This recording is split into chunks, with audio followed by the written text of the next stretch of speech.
할렐루야. 거룩한 주일 예배의 자리로 우리를 부르신 선하신 하나님을 찬양합니다.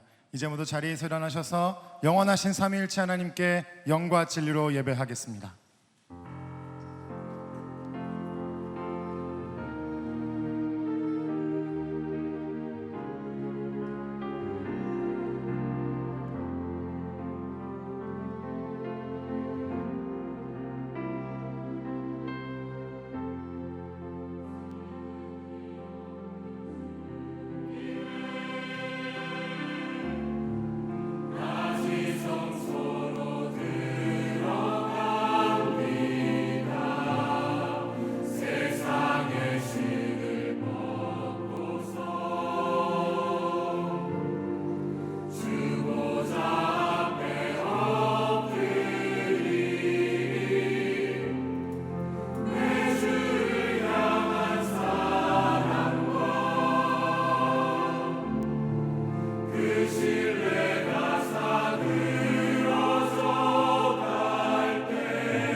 하나님께 노래하며 그의 이름을 찬양하라. 하늘을 타고 광야에 행하시던 일을 위하여 대로를 수축하라. 그의 이름은 여호와이시니 그의 앞에서 뛰놀지어다. 아멘. 거룩하신 삼위일체 하나님, 크신 은혜와 자비로 오늘도 주님의 이름을 노래하게 하시니 감사합니다. 주께서 행하신 놀라운 일들을 기쁨과 즐거움으로 찬양하게 하시고 주님의 임재 앞에 우리의 영혼이 뛰놀게 하옵소서. 예수 그리스도의 이름으로 기도합니다. 아멘.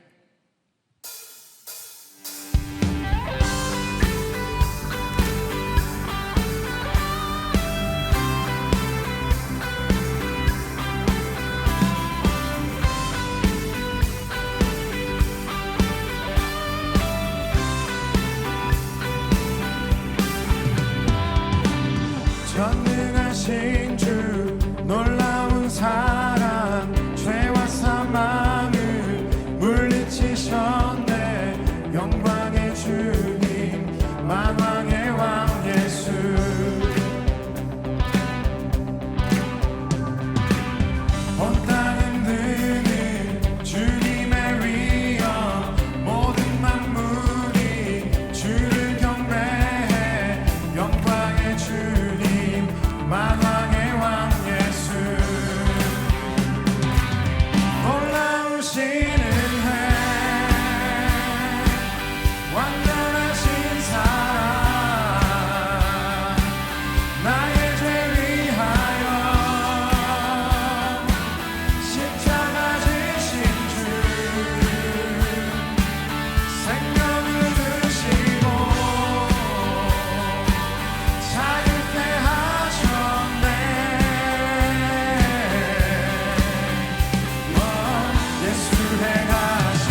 찬양해.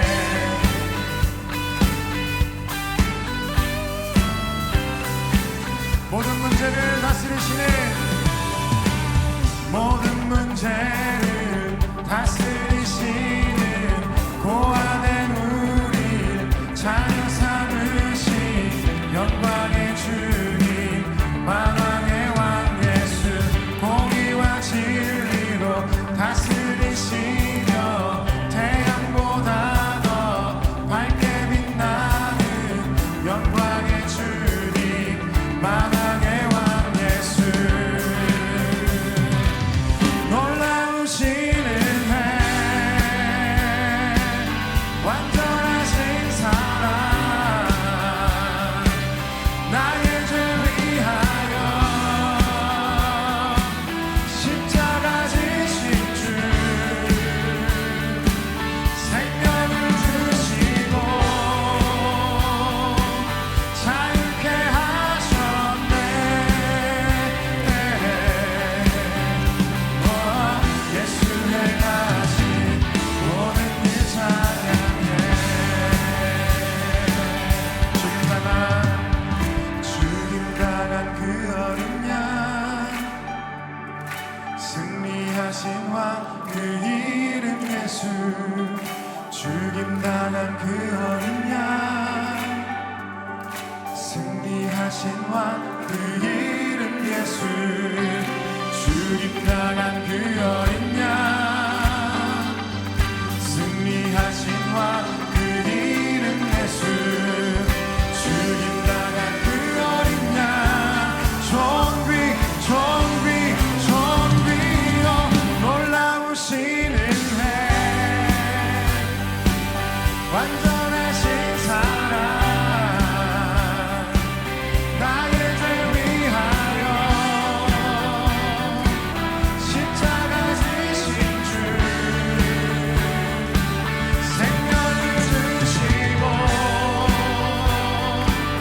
자유케 하셨네. 예수 행하신, 우리 다시 한번 선포합니다. 놀라우시는 해, 놀라우시는 해, 완전하신 사랑, 나의 죄 위하여 십자가 지신 주, 생명을 주시고 자유케 하셨네. 예수 행하신 모든 일 찬양해. 우리 가운데 선한 일을 행하시고 구원을 베푸시며 예배하도록 인도하시는 거룩하신 십자가의 은혜, 예수 그리스도 한 분만을 찬양합니다. 할렐루야. 주님께 영광과 감사의 찬송의 박수를 올려드립니다. 할렐루야. 주님 홀로 높임을 받아 주옵소서. 아멘. 주님을 찬양합니다. 자리 앉으셔서 계속해서 찬양하며 나아가겠습니다.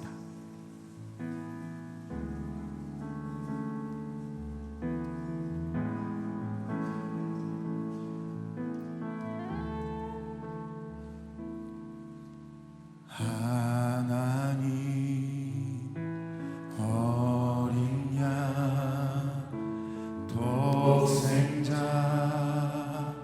예수, 날 위해 죽으신 주님,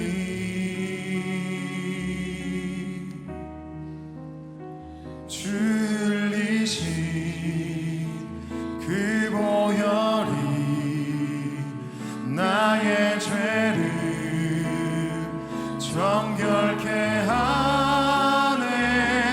내 영을 고치시네.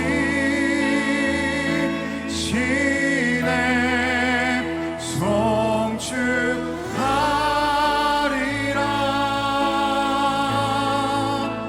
화목해 하신 주, 나의 모든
정결케 하네 내 영을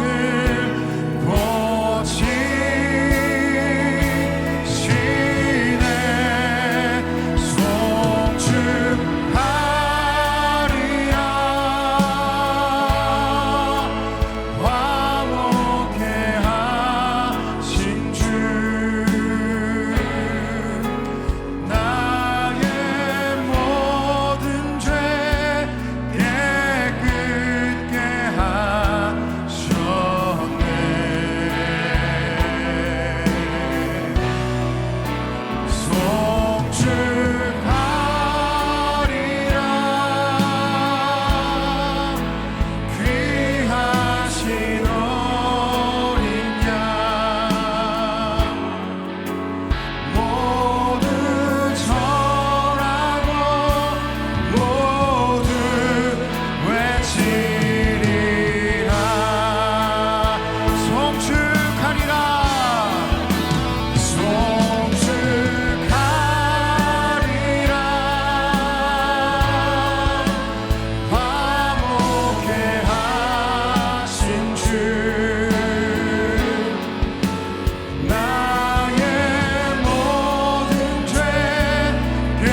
주님의 자비로 죄를 사하며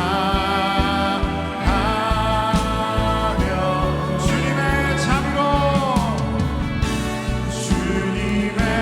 자비로 임하소서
사랑과 은혜가 풍성하신 하나님 아버지, 모든 영광과 존귀를 하나님께 올려드립니다.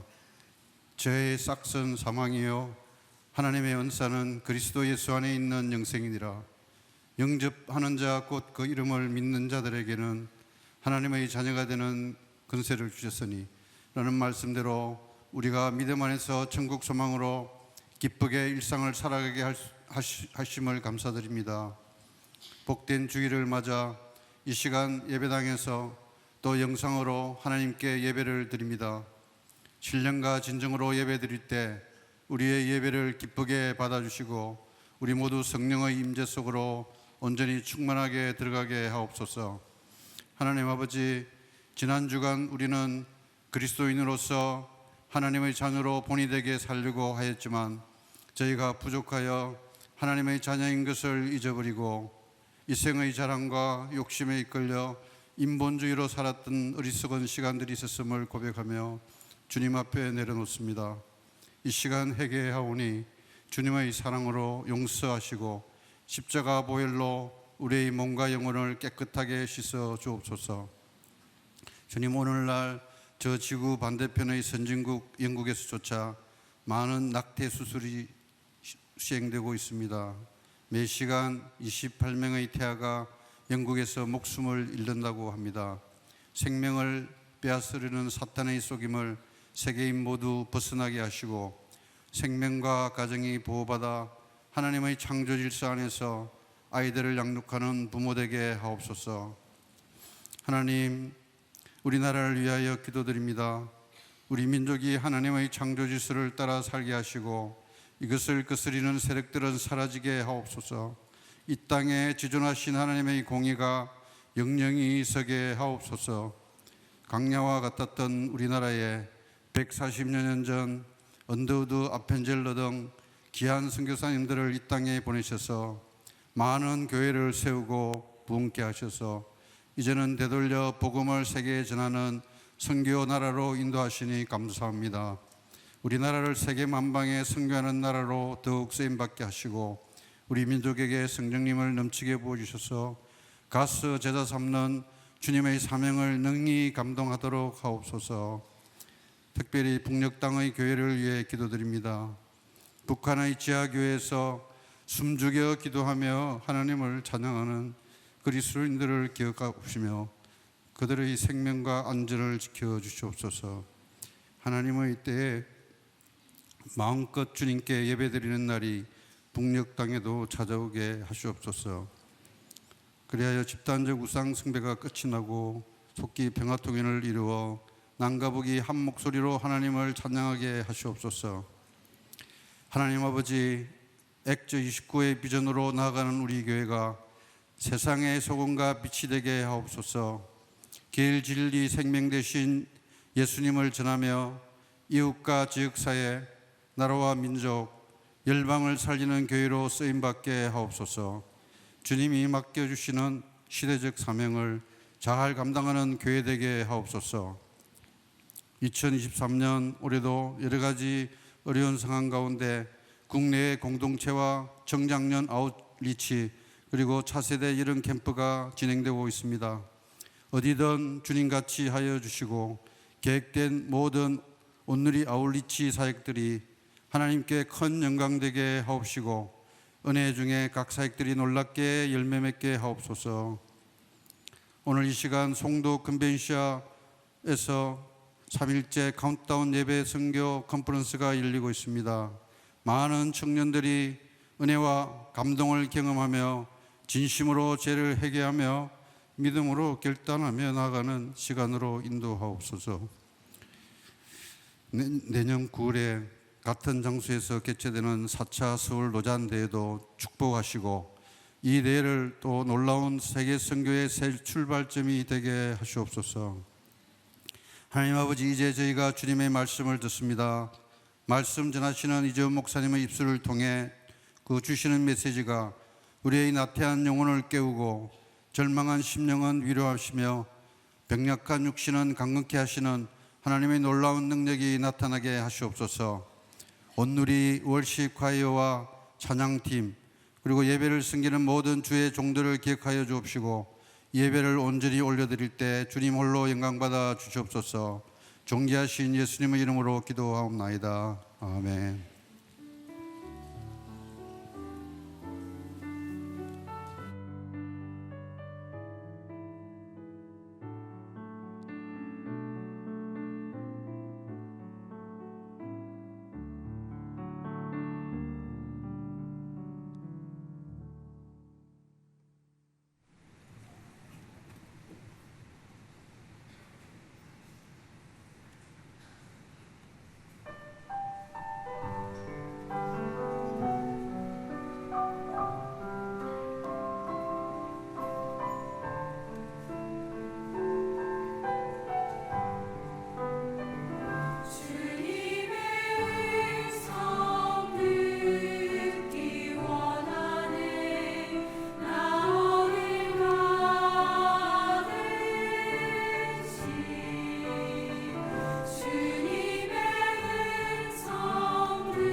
東北とかいろんなところからたくさん若者が集まってくる、そういう街の一つでもあるんですね。そしてやっぱり多くの若者たちが学びをしに来る場所でありながらも目的を失ってしまったり希望を失ってしまったり。10年前の震災の後ね、みんななんとなくね悲しい経験が思ってまた日常の生活に続けているけれども、まだ悲しいところと思っていますけれども、彼らがちょうど小学生ぐらいの時に体験していますので、結構それはずっと、いわば尾を引いて彼らにとって簡単に命は取り去られてしまうんだっていうような、そういう思いっていうのは、そういうような印象は彼ら持ち続けてるんじゃないかなと思うんですよね。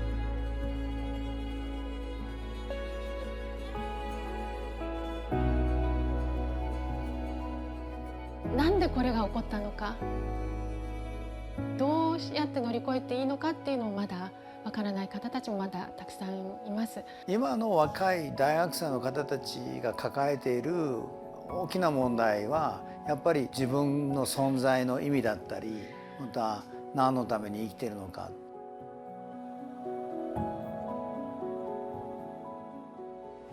私は日本の教会がどんなにそれが小さな、まだ力のないそういうような存在であったとしても、ちゃんとバトンを渡して、そしてそのバトンが次の世代にまたつながれていく、そういう教会であり続けたいです。 일본 땅은 더 이상 변화되지 않는다? 그건 우리가 할 이야기가 아니죠. 우리가 변화시킬 세상은 지금 바로 여러분의 옆에 있는, 여러분 주변에 있는 한 사람의 세상인 것입니다. 33번째 러브 소나타가 미야기 센다이시에서 열립니다. 이 지역은 2011년 동북 대지진에 가슴 아픈 상처가 있는 지역입니다. 많은 젊은이들이 이제 자라나 학업을 하고 또 활동하고 있는 지역이지만, 과거의 역사의 아픔이 여전히 존재하며 또 억눌려 있는 지역이기도 합니다. 이번 러브 소나타는 이 젊은 이들에게 초점을 두어 복음을 전하고자 합니다. 우리 온누리교회 많은 성도들이 함께 기도로 참여하고 하나님의 선한 손길이 함께 하심으로 이번 집회에 귀한 열매가 있게 되기를 바랍니다. ラブソナタがすごく希望になると思っています。ラブソナタの力でもうちょっとね教会もうね、とにかく若者が神様の存在を知って生きる目的を見出してほしい。宮城そう万歳よ。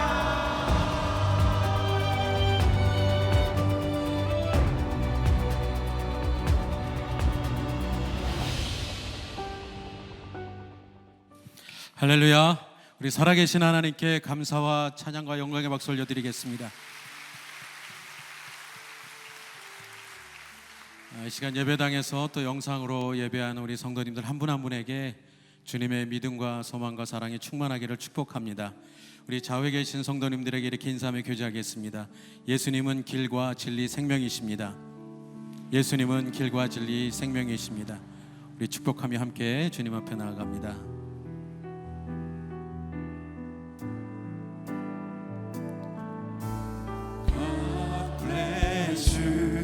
주님의 크신 은혜가 당신의 영혼 속에 가득 흘러 넘치기를,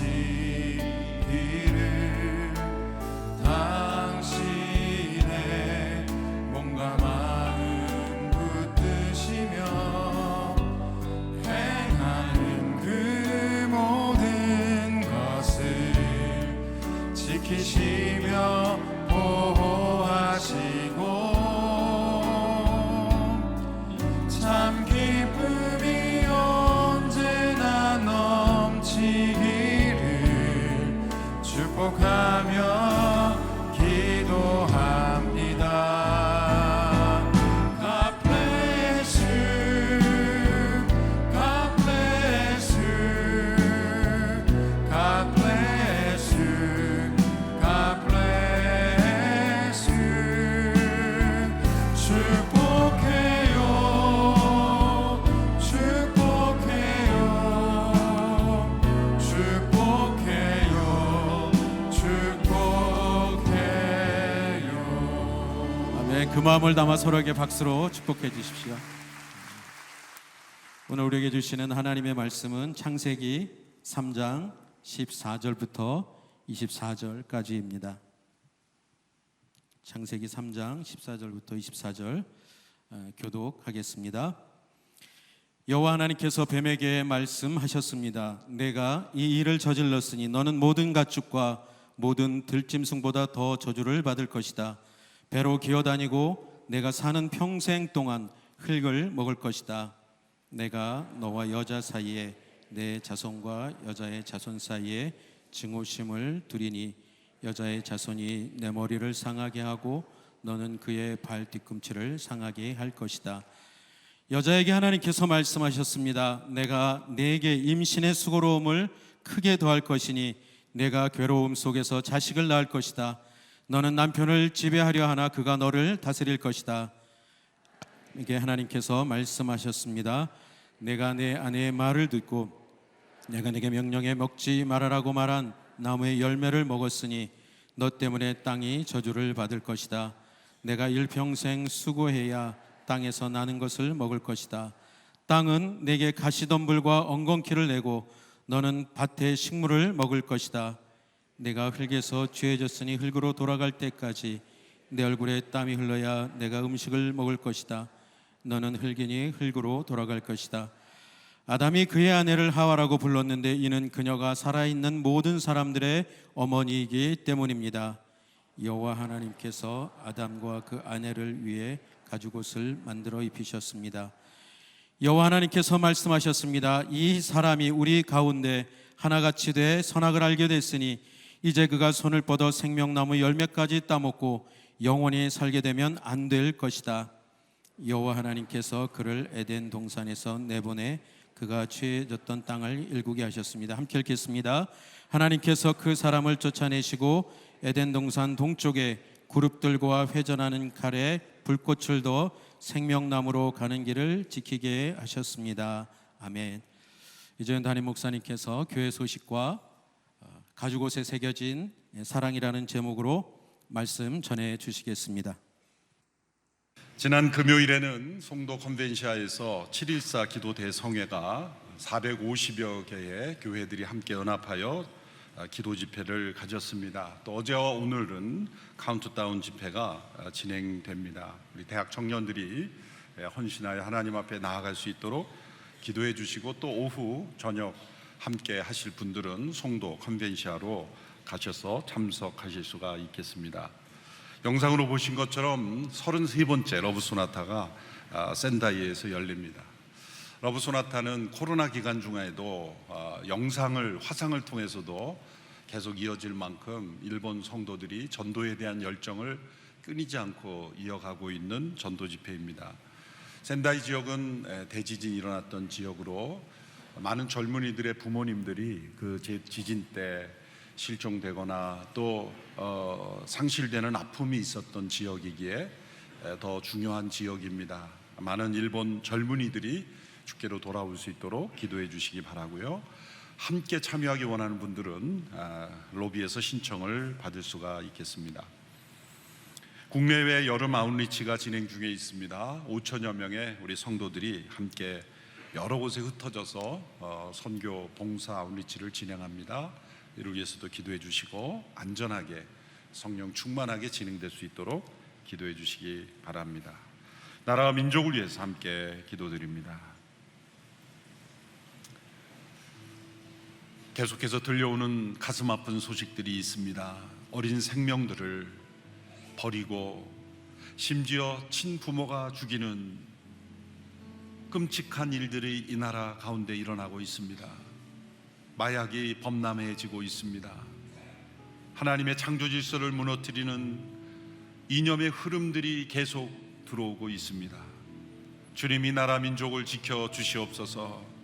하나님의 놀랍고 크신 은혜로 세워진 이 나라, 복음이 전해지고 교회가 세워지고 선교의 소명을 받은 이 나라가 그 소명을 잃어버리지 아니하도록, 시들어가는 유럽의 교회들처럼 되지 아니하도록 주님 지켜 주시옵소서. 다시금 이 땅의 영적 각성을 허락하시고 교회들이 깨어 일어나게 하시고 이 나라 민족이 거룩함을 회복하게 하여 주옵소서. 함께 기도하며 나가겠습니다. 하나님 아버지, 이 나라와 민족을 올려드립니다. 하나님의 크고 놀라우신 은혜로 세움을 받은 대한민국이 하나님을 떠나 하나님의 창조 질서를 부정하고 무너뜨리며, 그리고 어린 생명들을 버리며 죽이는 끔찍한 세상 되지 않게 하여 주시옵소서. 하나님의 창조 질서를 바르게 지키며 생명을 지키고 보호하며 돌보며 생육하고 번성하는 나라 되게 하여 주시옵소서.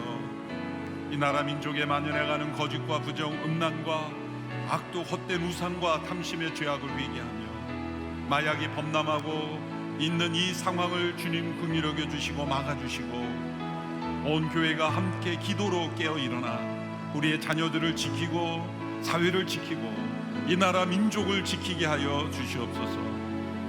교회가 시들어져가는 유럽의 교회가 되지 않게 하여 주시옵소서. 하나님을 부정하는 세상 되지 않게 하여 주옵소서. 하나님의 창조를 부정하며 양성의 질서를 부정하며 사회적 성이란 이름으로 인간의 왜곡된 욕망을 합리화 합법화하는 나라 되지 않게 하여 주시고, 하나님이 땅 가운데 하나님의 공의와 사랑이 올바로 이루어지며 하나님의 영광을 나타내며 온 세상에 주의 복음이 증거될 수 있는 은혜를 허락하여 주시옵소서. 살아계신 하나님 아버지, 이 나라와 민족의 역사 속에 하나님께서 베푸신 크고 놀라우신 은혜를 찬양합니다. 그 은혜를 잊어버리고 죄악의 길로 달려가는 이 나라 민족 되지 않게 하여 주시옵소서. 들려오는 가슴 아픈 소식들이 이어지고 있습니다. 어린 생명들, 영아들이 친부모에 버림받고 죽임당하는 끔찍한 일들이 이 땅에서 일어나지 않게 하여 주시고, 버려지는 영혼 없게 하여 주시고, 죽임당하는 영혼 없게 하여 주시고, 낙태되는 영혼이 없게 하여 주시고, 방황하는 영혼들이 없게 하여 주시오. 마약에 물들어가는 이가 없게 하여 주시옵시고, 주님 이 땅을 보호하여 주시고 하나님의 창조 질서를 바르게 지키는 나라 되게 하옵소서. 온 세상에 하나님의 복음을 증거하는 대한민국 되도록 교회를 다시 깨워주시고, 모든 성도들이 하나님 앞에 바로 서며 복음을 전하는 통로 되게 하옵소서. 예수님의 이름으로 기도합나이다. 아멘. 아담과 하와가 하나님의 말씀에 불순종하기를 선택했을 때, 그것은 그들 자신의 인생만이 아니라 인류의 역사의 방향을 바꾸는 최악의 선택이었습니다. 금지된 열매를 따먹는 그 하나의 행위가 그처럼 심각하고 그처럼 광범위한, 그처럼 가장 치명적인 영향력을 미친다는 것에 대하여 사람들은 이해하기 어려워합니다. 그 한 행동으로 인하여 인류 전체의 유죄 선고가 내려지며 또한 심판과 저주와 형벌이 내려지는 것에 대하여 너무 가혹한 것이 아닌가라고 생각할 수가 있습니다. 그런 어떤 죄라는 것은 그 죄의 대상이 누구인가에 따라 그 무게가 달라지는 것입니다. 그 열매가 중요한 것이 아니라 그 열매를 먹지 않도록 금하신 분이 누구인가, 그분이 어떤 분이며 그분이 내리신 그 명령이 어떤 의미가 있는가가 중요한 것입니다. 두 가지 관점을 함께 생각해 봐야 합니다. 첫째로, 그 금지된 명령을 어긴 것은 무엇인가 부족하고 결핍된 상태에서 이루어진 것이 아니라는 것입니다. 단순하게 말하면 배고파서 먹은 게 아니라는 것이고, 배고픔뿐만이 아니라 다른 어떠한 결핍된 상황 때문에 일어난 일이 아니라는 겁니다. 에덴 동산은 완전한 상태, 완벽한 축복의 상태였습니다. 충만한 상태였습니다. 모든 것을 자유롭게 행할 수 있었으며 모든 것을 마음대로 먹을 수 있었으며, 또 인간에게 주어진 놀라운 통치력을 가지고 인간은 이름을 짓고 만물을, 하나님을 대리하는 통치자로서 살아갈 수가 있었습니다. 단 한 가지의 금지 명령을 제외하고 인간은 무한대의 자유를 누릴 수가 있었습니다. 무엇인가 그것이 없으면, 그 열매를 먹지 않으면 어떤 결핍을 느끼는 상태가 아니었다는 거죠. 그렇다면 그 금지된 명령을 어긴 이유는 무엇이겠습니까? 결핍이 아니라 도리어 충만했기 때문에, 부족함이 아니라 넘쳤기 때문에, 그 금지된 명령마저 어기고 싶은 의도적인 반역, 불순종의 의지가 있지 않으면 그런 일은 일어날 수가 없었던 겁니다. 그런 면에서 이 행위에 무게가 있는 것이죠. 또 한 측면으로는 그 금지 명령을 주신 분이 어떤 분인가? 무한히 완전하시며 의로우시며 온전히 거룩하신 분에 대한, 천지를 창조하시며 온전한 주권으로 인간을 창조하신 그 하나님께서 금하신 명령을 어긴 것입니다. 단 한 번의 불순종이라 할지라도 그것은 하나님 앞에서 멸망받아 마땅한 행동이 되는 것입니다. 그 죄는 그 대상이 누구인가에 따라 무게가 달라지죠. 자기가 살고 있는 집을 벽을 쳐서 파손이 되면 자기가 보상하면 됩니다. 그 보수하면 됩니다. 그러나 옆집을 이유 없이 부수면 큰 문제가 되죠. 국가 원수가 사는 집을 침입했다면, 또 영국처럼 왕정제도가 있는 왕궁에 침입해서 부셨다면, 생명을 위협했다면 점점 더 심각해지는 범죄가 되는 것입니다. 그 죄의 대상이 누구인가?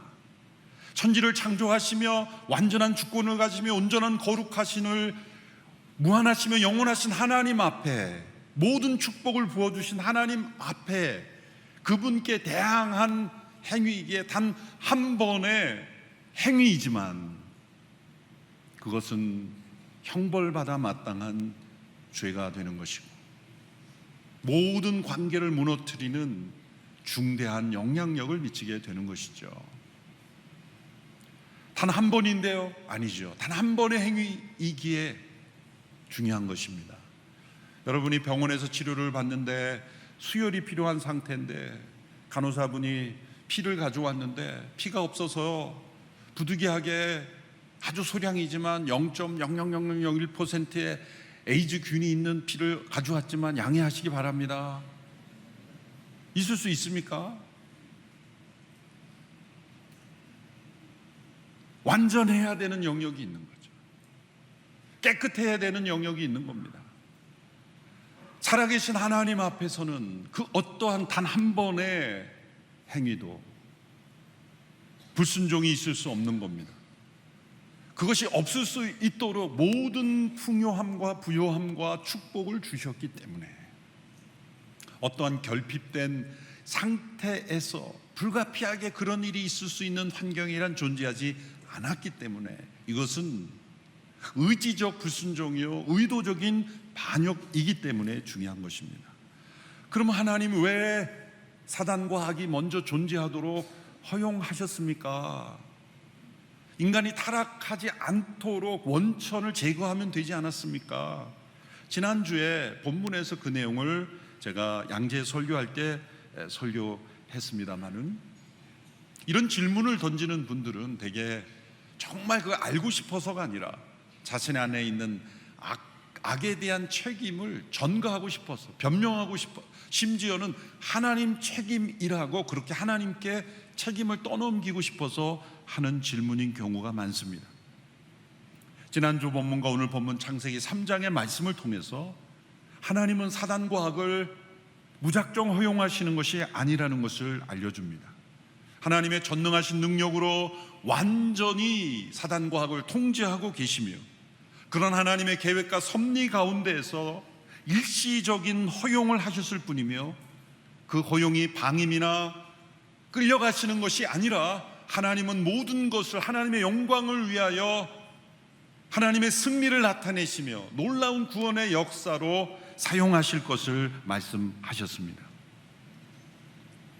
하나님의 선에 반하는 악한 의지가 나타났을 때 하나님은 즉시로 단호하게 그것을 다루셨습니다.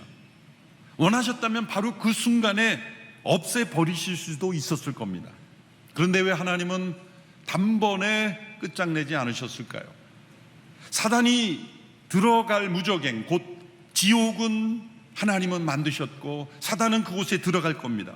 그런데 왜 모든 것을 끝장내지 않으실까요? 인간들이 그 사단이 들어갈 지옥에 함께 휩쓸려 가기 때문이죠.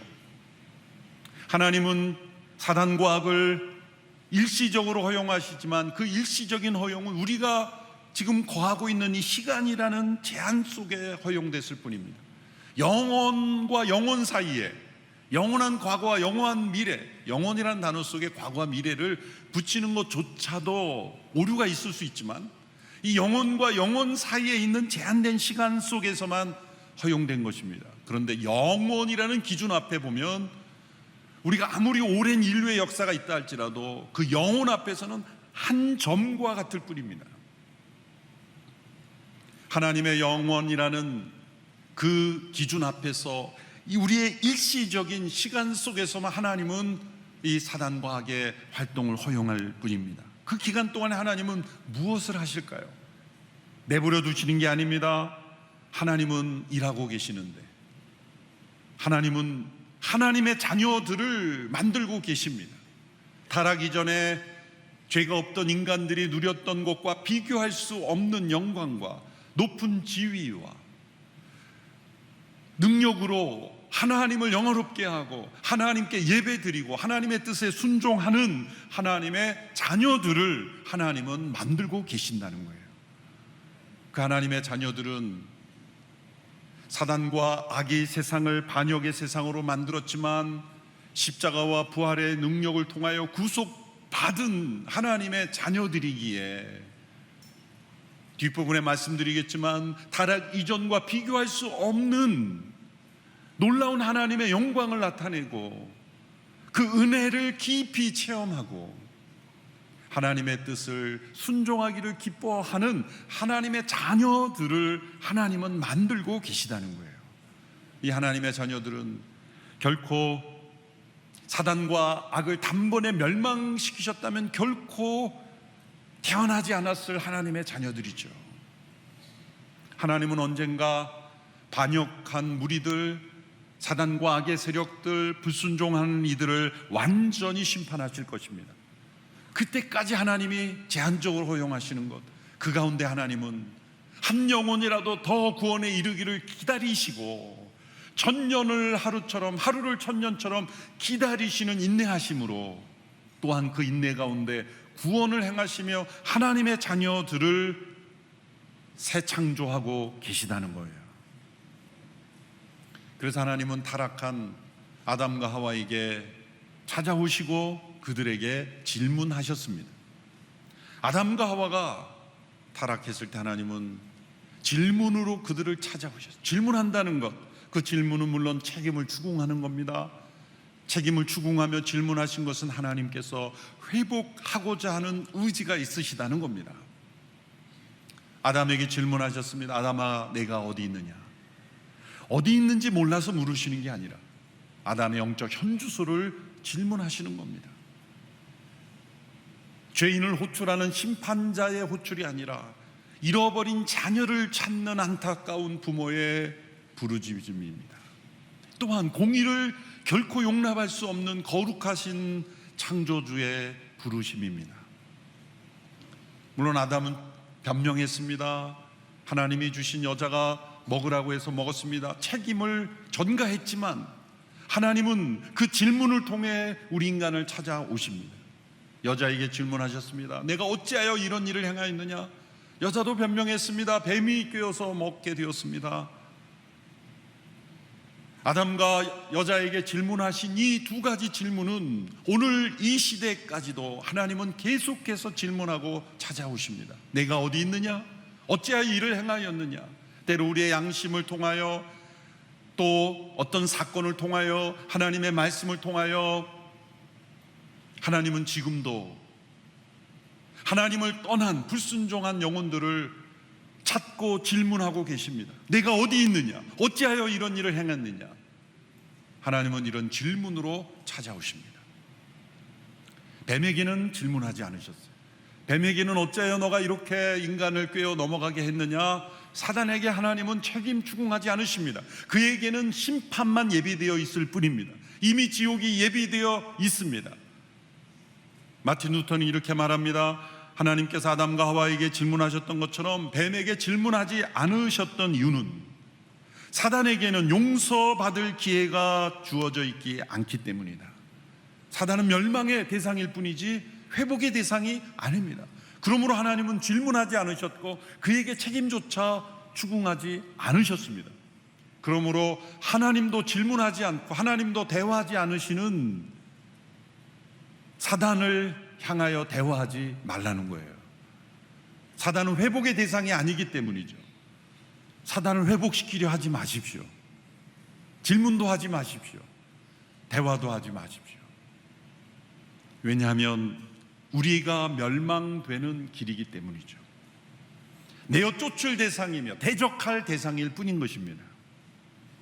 하나님은 타락의 순서대로 말씀하셨습니다. 뱀과 여자와 남자, 이렇게 순서대로, 타락한 순서대로 그들에게 내려질 저주와 형벌을 말씀하셨는데, 놀랍게도 이들에게 내려진 하나님의 형벌의 말씀 속에 놀라운 구원의 계획이 담겨 있습니다. 첫째로 사단에게 주신 말씀, 뱀에게 주신 말씀이죠. 모든 가축과 들짐승보다 더 저주를 받아 배로 기어다니고 종신토록 흙을 먹을 것이다 라고 저주를 내리셨습니다. 그런데 그 직후에 이 뱀에게 주신 저주의 말씀 직후에 나오는 말씀이 놀랍게도 온 인류와 세상을 향한 하나님의 구원의 약속입니다. 학자들은 이 말씀을 가리켜 원복음 혹은 원시복음이라고 부르기도 합니다. 이 말씀은 성경 역사의 전체의 흐름을 보여주는 것이고, 하나님께서 이 타락하고 반역한 세상을 어떻게 구원하실지를 말씀해 주는 것입니다. 그래서 성경 전체에서 이 말씀이 반복되며 확장되며 나타나는 말씀입니다. 성경을 읽을 때 우리가 다른 말씀들을, 또 다른 사건들을 해석하게 해주는 렌즈와 같은 역할을 하는 말씀들이 있습니다. 그 말씀들을 잘 주목하여 성경을 읽고 다른 말씀들을 해석해가면 성경의 물줄기가 보이는 거예요. 그래서 이 성경의 맥이라고도 하고 물줄기도 하고 그런 말씀이죠. 창세기 3장 15절이 바로 그런 말씀인 거예요. 그래서 3장 15절은 매우 중요한 말씀인 것입니다. 함께 읽어보겠습니다. 시작. 내가 너와 여자 사이에 내 자손과 여자의 자손 사이에 증오심을 두리니 여자의 자손이 내 머리를 상하게 하고 너는 그의 발 뒤꿈치를 상하게 할 것이다. 하나님께서 사단의 계획을 무너뜨리고 개입하심을 말씀하시고 그리고 구원하실 것을 약속하신 것입니다. 하나님의 구원 계획을 짧게 이 한 구절 속에 담아 주셨습니다. 세 단계의 갈등이 일어날 것이다 말씀합니다. 첫 번째 갈등은 사단과 여자의 갈등, 단수의 갈등입니다.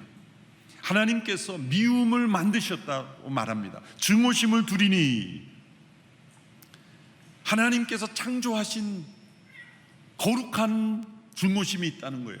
거룩한 미움이 있다는 거예요. 미움은 나쁜 것이 아닙니까? 하나님은 왜 미움을 만드십니까? 악에 대한 미움은 우리에게 필요한 것이죠.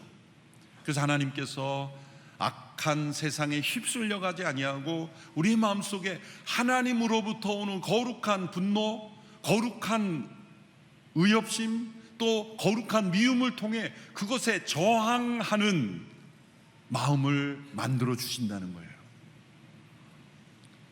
여자로부터 가장 먼저 타락한 여자로부터 이 미움이 일어나 악에 대한 미움이 일어나도록 하셨다는 거예요. 그러므로 우리가 이 세상을 살아가면서 악에 대한 미움이 없다면 곧 사단 편에서 일하고 있는 겁니다. 사회생활하면서 저는 아무런 갈등이 없습니다. 세상 속에 살면서 저는 조금도 불편함이 없습니다. 저와 갈등 있는 사람은 한 사람도 없습니다. 아무리 악한 사람과도 저는 평화로울 수 있습니다 라고 말한다면 어쩌면 사단 편에 있을 수가 있어요. 악에 대하여는, 특별히 악인과의 관계 속에는 마음속에 악에 대한 미움이 있어야 돼. 사람에 대한 미움이 아니라 악에 대한 미움이 없다면 그것은 사단과 싸우며 살고 있지 않기 때문입니다. 하나님께서 특별히 여기서 사단과 여자의 마음속에 증오심, 미움을 두신 것은 이제 장차 오실 예수님을 준비하기 위해서 여자의 후손을 통해 구세주를 보내시는 약속 때문이기도 합니다. 이제 두 번째 갈등이 시작이 됩니다. 그것은 두 후손들 사이의 갈등입니다. 뱀의 후손들과 여자의 후손들 간의 갈등, 복수입니다. 하나님을 사랑하는 이들과 하나님을 거부하는 이들, 경건한 이들과 불경건한 이들, 하나님의 약속을 받아들이는 이들과 거부하는 이들 사이에 갈등이 있을 것이다 라는 말씀이죠. 창세기 4장부터 11장까지 아담의 후손들의 이야기가 짧게 요약돼서 나오는데, 그 4장부터 11장까지 역사를 통해 보여주는 것은 이 두 후손 사이에 갈등이 역사 속에 존재한다는 것을 보여주는 겁니다. 4장에 보면 가인이 아벨을 죽입니다. 그 이유는 아벨이 드린 제사는 하나님이 받으시고 가인이 드린 제사는 받지 않으셨기 때문입니다. 하나님이 받지 않으셨다면 자신에게서 원인을 찾아야 하는데 가인은 아벨에게서 원인을 찾고 질투와 미움으로 아벨을 죽였습니다. 두 후손 사이의 갈등이죠. 창세기 4장 후반부에 보면 라멕이라는 사람이 나오는데, 이 라멕은 자신에게 상처를 준 사람에게 복수로 엄청난 살인을 하며 그것을 자랑스럽게 말하는 사람이 되어버립니다.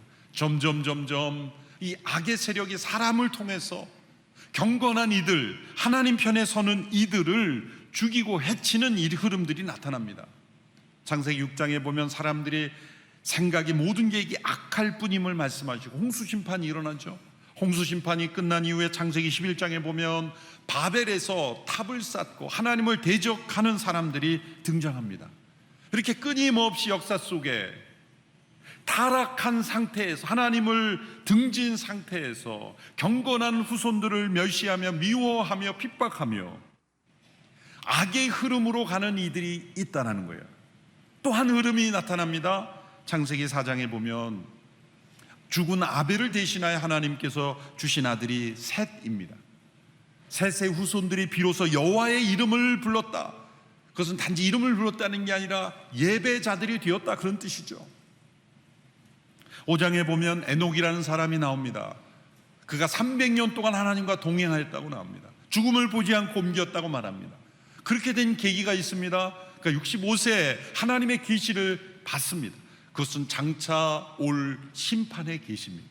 신약의 유다서를 보면 에녹이 예언자의 일을 했다는 말씀이 나옵니다. 유다서에 보면 무엇을 예언했습니까? 장차 올 심판을 예언했다는 겁니다. 노아의 홍수 사건은 노아 때 처음 들었던 게 아니에요. 그의 조상 에녹 때부터 계시되었던 거예요. 에녹은 하나님의 심판의 계시를 듣고 돌이켜 하나님과 동행하는 믿음의 사람, 경건한 여인의 후손이 되었던 겁니다. 또한 노아는 방주를 준비하며 하나님의 심판 가운데 구원의 통로가 되었죠. 이렇게 셋과 에녹과 또 노아와 같은 그런 경건한 후손들의 흐름이 존재합니다. 그런데 세 번째 갈등이 존재하는데, 그것은 또다시 단수로 표시돼서 사단과 여자의 후손이라고 일컫는 예수 그리스도의 와의 싸움이 나타납니다. 사단은 여자의 후손의 뒤꿈치를 상하게 하고 여자의 후손은 뱀의 머리를 상하게 한다라고 말했습니다. 머리를 상하게 한다는 것은 멸망시킨다는 겁니다. 여자의 후손은 예수 그리스도입니다. 예수님이 동정녀에서 태어나신 것, 여자의 후손으로 태어나신 것이죠.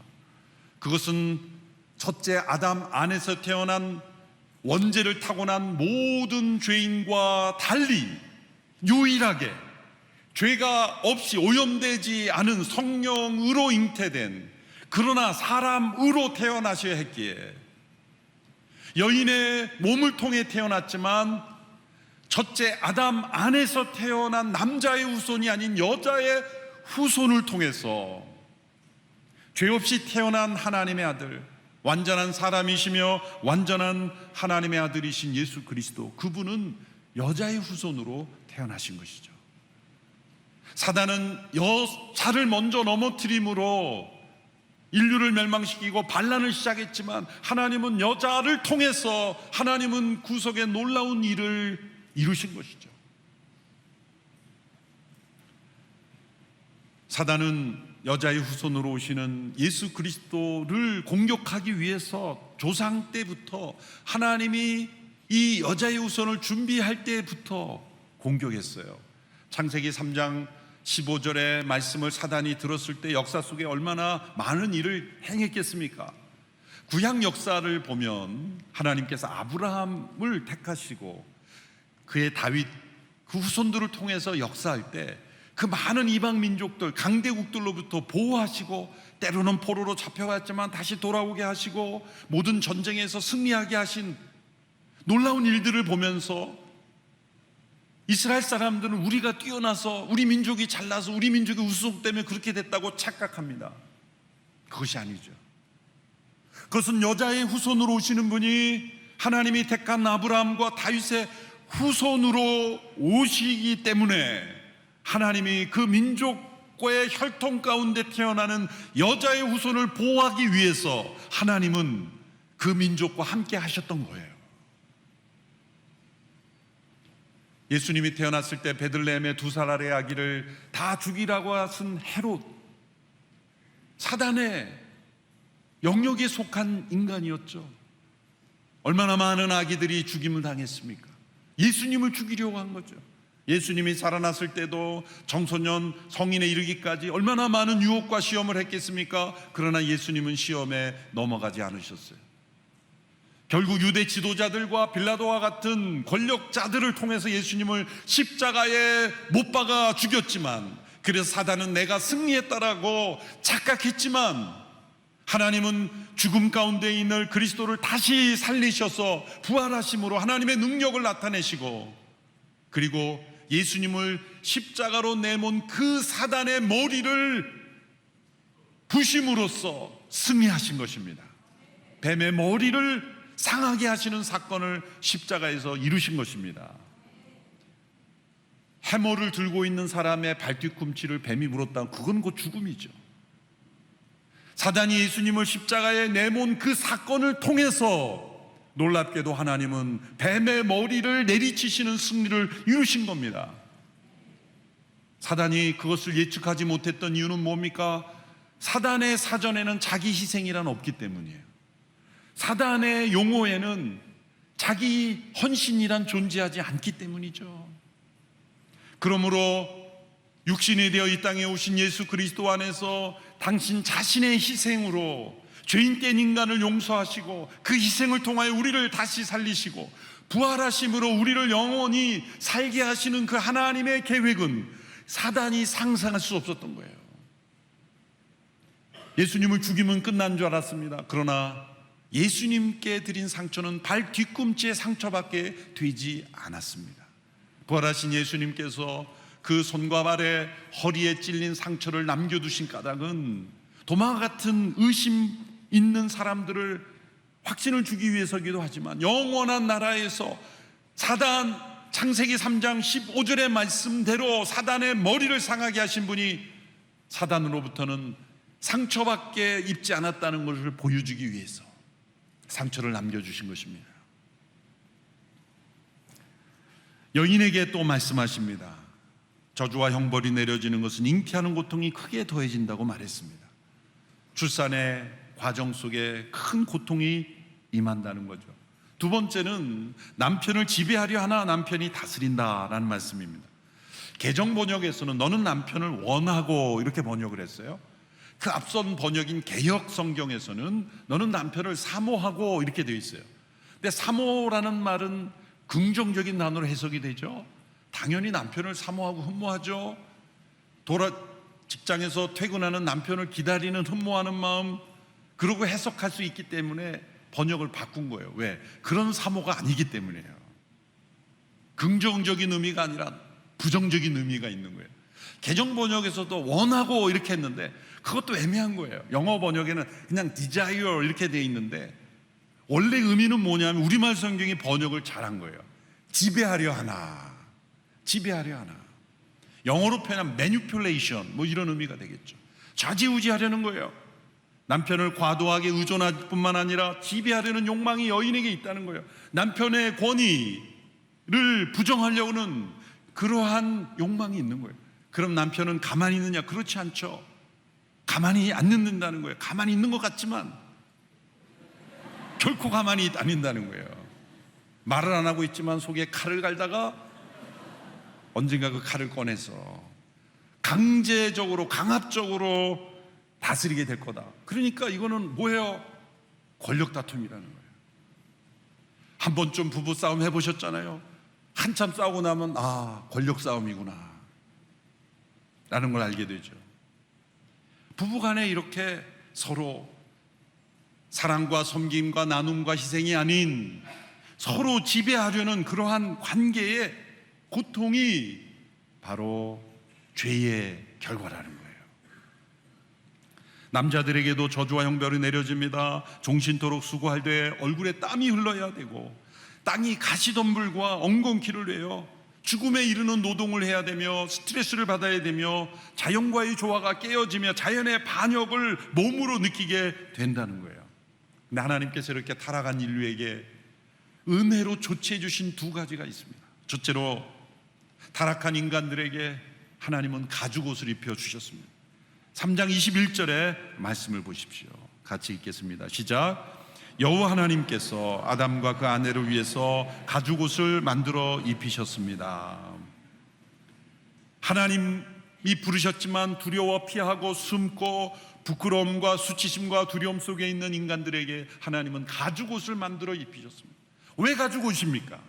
가죽옷이 질겨서 반영구적으로 오래오래 입을 수 있으니까가 아니라 가죽옷을 통해 하나님은 창세기 3장 15절의 말씀의 계시를 또다시 해주신 거예요. 가죽옷을 만들어 입히시려면 가죽이 필요하죠. 가죽은 한 생명이 죽어져야 되는 거예요. 한 동물이 죽어져야 가죽이 나오는 거죠. 한 생명의 죽음이 있어야 너희들이 내 앞에 설 수 있다. 그것도 하나님이 만들어주신 거예요. 그 죽음은 바로 내가 준비할 거다. 너희 자신의 죽음이 아니라 내가 준비한 한 생명의 죽음. 창세기 3장 15절에 연이어 말하면 여자의 후손으로 뱀의 머리를 상하게 하는 그분이 바로 너희를 대신하여 죽은 그 죽음으로 만들어지는 가죽옷이 너희에게 입혀질 것이다. 그 가죽옷을 입힐 때 너희들은 내 앞에서 의롭다 여김을 받을 것이다. 너희들은 사단의 머리를 부수고 승리한 그 여인의 후손의 승리가 바로 너희들의 승리가 될 것이다. 그러므로 가죽옷은 우리를 하나님 앞에 서게 하는 의의 옷이 될 뿐만 아니라 하나님께서 주신 승리, 사단의 머리를 부수고 승리하신 그리스도의 승리가 우리에게 주어주시는 승리의 옷이 되는 겁니다. 영적인 갑옷이 되는 겁니다. 그 가죽옷을 우리에게 입혀주시겠다. 거기에서 그치지 않았습니다. 또 한 가지 조치는 에덴 동산에서 쫓아내시고 생명나무 열매를 먹지 못하게 금하셨습니다. 몇 주 전 제가 두 나무 사이에서라는 제목으로 생명나무와 선악을 알게 하는 나무의 차이를 설명해 드렸습니다. 이 생명나무의 열매는 배고파서 먹는 열매가 아니라 인간으로 하여금 영원히 생존하도록 하는 특별한 나무였습니다. 그런데 그 나무 열매에 접근하지 못하도록 막으셨어요. 그 이유는 뭡니까? 죽도록 하시기 위해서요. 형벌을 내리신 겁니다. 그런데 그 또한 하나님의 은혜입니다. 여러분, 죽음은 분명 하나님의 말씀에 불순종한 결과로 우리에게 주어진 결과입니다. 그런데 이 하나님의 구원의 약속을 종합적으로 보면 인간을 죽도록 생명나무 열매에 접근하지 못하도록 하신 것은 하나님의 은혜의 손길입니다. 왜일까요? 만일 인간이 타락한 상태에서 생명나무의 열매를 계속 먹게 되면 어떻게 됩니까? 하나님과의 관계가 단절된 상태로 영원히 살게 되기 때문이에요. 그러므로 하나님은 죽음으로써 이 죄로 물든 육신을 끝내게 하시고 가죽옷을 입은 영혼들에게는 영원한 몸을 준비하심으로 영원한 나라에 살 수 있는 은혜를 베푸신 거예요. 어떤 분은 그래도 이 육신으로 영원히 사는 게 낫지 않을까? 여러분, 두 가지 선택이 있다면 어떤 것을 선택할지 한번 생각해 보세요. 솔직하게. 그래도 죄가 여전히 있지만 이 태어난 이 몸으로 영원히 살 수 있다면 그 길이 낫지 않을까? 죽음을 보지 않고 이 땅에서 이 몸을 갖고 영원히 좀 쇠약해지지만 영원히 사는 게 좋지 않을까? 점점 힘이 없어서 일어나지도 못하고 그러겠지만 영원히 앉아 있더라도 누워 있더라도 영원히, 여러분 누워서 영원히 살고 싶은 분 계세요?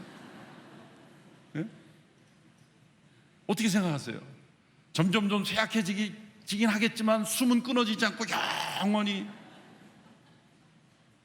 그 영원하고 언젠간 찾아오는 어떤 형태이지만 병이든 사고든 어떤 형태든지 육신은 죽지만 생명나무의 실과를 먹지 못해 죽지만 가죽옷을 입은 거룩함을 입은 성도들에게 영원한 몸을 더딥혀 주시는 그 영혼으로 살겠는가? 아니면 타락한 상태에 영원히 살겠는가? 여러분 어떤 것을 오늘 한번 선택해 볼까요? 어느 쪽으로 한번 선택해 볼까요? 어느 게 더 나습니까? 놀랍게도 많은 사람들이 죽지 않고 그냥 영원히 있는 걸 더 좋다고 생각해요. 속는 것입니다. 죽음은 하나님께서 우리에게 내리신 선물입니다. 형벌이지만 동시에 은혜의 통로입니다. 그럼 언젠가 하나님이 우리를 부르실 때, 하용조 목사님이 여러 번 설교하실 때 이런 말씀에 많은 성도들이 충격이지만 정말 놀라운 메시지예요. 제가 그대로 해볼까요? 마음의 준비를 하세요. 여러분 언젠가 우리에게 죽음이 찾아올 때 그냥 팍 죽으세요. 저는 잊혀지지가 않아요. 죽음 앞에 도망가려고 발버둥치지 마십시오. 그냥 팍 죽으세요. 팍 잠들듯이. 그럴 때 놀랍게 우리에게는 영원한 생명으로 영원한 몸이 우리에게 보장되어 있기 때문에 죽음은 더 이상 우리에게 두려움이 아닌 것입니다. 하나님이 허락하시는 날까지 최선을 다해서 건강하게 살아야 되지만 우리는 생명나무의 실과를 지금은 먹지 못하지만 요한계시록 2장 7절에 보면 이기는 사람에게는 내가 하나님의 낙원에 있는 생명나무 열매를 먹게 할 것이다. 다시 이 나무의 열매를 맺고 우리는 영원한 생명 가운데 살 수 있게 됩니다. 우리에게 가죽옷이 되신 예수 그리스도, 그분의 옷을 입은 모두는 타락의 모든 결과를 역전시킵니다. 우리가 그런 생각하잖아요. 죄와 타락이 없었으면 얼마나 좋았을까? 좋았겠죠. 그러나 죄와 타락이 일어났지만 하나님은 더 좋은 일로 역전시키는 거예요. 단순히 타락 이전으로 돌아가는 게 아닙니다. 타락 이전보다 더 좋은 상태가 되는 거예요. 가죽옷을 입은 이들에게.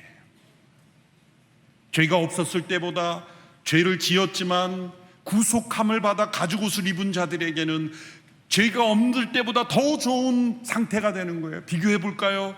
죄가 없었을 때는 지상의 낙원에 있지만 이거는 하늘의 낙원에 거하게 되는 겁니다. 죄가 없었을 때도 하나님과 교제했지만 이제 구속의 은혜를 가지고 다시는 배반과 시험과 반란이 없는 거룩한 상태에 이르게 되는 것입니다. 죄가 없었을 때 아담과 하와는 피조물이었어요. 피조물 중에 최고의 피조물이었죠. 피조물이었을 뿐이에요. 그런데 여인의 후손으로 오신 그리스도 대신 가죽옷을 입은 성도들은 그리스도의 몸의 지체가 되는 거예요. 또한 그리스도의 신부가 되는 거예요. 피조물인 정도의 수준과 그리스도의 신부는 완전히 다르죠. 아담에게 하나님이 짝 주신 여자가 왔을 때 뭐라 그랬습니까? 이는 내 살 중에 살이요 뼈 중에 뼈라 그랬잖아요. 정말 놀라운 고백을 한 거예요. 그런데 죄를 짓고 나서 뭐라 그랬어요? 자신의 아내를 향하여 하나님이 인도하신 저 여자가. 그래서 부부싸움 할 때 보면 아담의 후예라는 게 그냥 다 드러나요. 부부싸움 할 때 내 살 중에 살이 그렇게 부르는 사람이 있어요. 이 여자가 저 여자가 그러잖아요. 다 아담의 후예라는 증거예요. 그랬는데 우리가 그리스도의 신부가 됨으로써 이제 가죽 옷을 입은 그리스도의 신부들을 향하여 그리스도께서 뭐라고 말씀하세요? 이는 내 살 중에 살이요 뼈 중에 뼈라. 그리스도께서 우리를 향하여 그 고백을 하시는 거예요. 단순한 피조물이 아닙니다. 우리는 그분의 몸이며 그분의 살이며 그분의 뼈가 되는 거예요. 더 좋은 상태로 변화된 것 아닙니까? 그러면 사단이 세상을 어지럽혔지만 하나님은 사단이 어지럽힌 세상을 더 멋진 세상으로 바꾸시는 거예요. 하나님이 더 영광 받으시는 거예요. 죄가 없었으면 좋았겠지만 죄가 들어온 이후에 하나님의 능력과 영광은 더 높이 나타나고 하나님이 어떤 분이신지를 확실하게 알게 되는 거예요. 그래서 허용하신 거예요. 하나님은 능력이 충만하고 선하신 분이기 때문입니다. 죄가 더한 곳에 은혜가 더하게 하시는 분이기 때문입니다. 우리 모두 여자의 후손으로 오신 예수 그리스도의 이 의에 오신 가죽 옷에 새겨진 하나님의 사랑을 날마다 묵상하며 승리하며 살아가는 우리 모두가 되기를 축원합니다. 기도하겠습니다. 하나님 아버지, 가죽 옷에 새겨진 하나님의 사랑을 깨닫고 날마다 누리는 우리의 삶이 되게 하여 주옵소서. 예수님의 이름으로 기도하옵나이다. 아멘.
사랑과 은혜가 풍성하신 하나님 아버지, 오늘 하나님 앞에 이 시간 예배하며 감사함으로 또 기쁨으로 즐거움으로 귀한 예물을 드리니 받아 주시옵소서.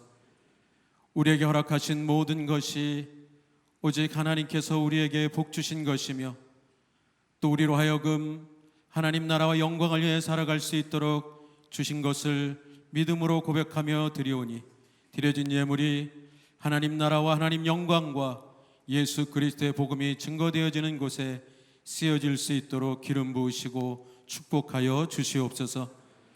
우리 성도님들의 삶과 또한 가정과 일터 위에 매일매일 주님의 은혜가 충만하게 임하게 하셔서 우리가 보는 것보다, 우리가 생각하는 것보다 더 귀하고 더 좋은 것으로 우리를 채우시는 그 하나님의 손길을 보게 하시고 감사하게 하시고 한 주간 예배하는 참된 예배자들이 되게 하여 주시옵소서. 이제는 우리를 구원하신 예수 그리스도의 은혜와 변함없는 하나님의 크신 사랑과 성령님의 내주교통 인도하심의 은혜가 예수 그리스도의 그 십자가의 사랑으로 우리에게 가죽 옷을 입히신 그 주님의 사랑이 우리 가운데 영원히 있음을 믿고 의지하며 주님 뜻대로 순종하며 살아가기를 의탁하는 우리 성도님들 한 영혼 한 영혼 위에, 그 가정 위에, 일터 위에, 조국 대한민국과 저 북녘 땅 위에 우리 선교사님들 위에, 특별히 하늘들 위에 날마다 영원토록 함께 하시기를 간절히 축원하옵나이다. 아멘.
할렐루야. 하나님께 영광의 박수 올려드리겠습니다. 할렐루야.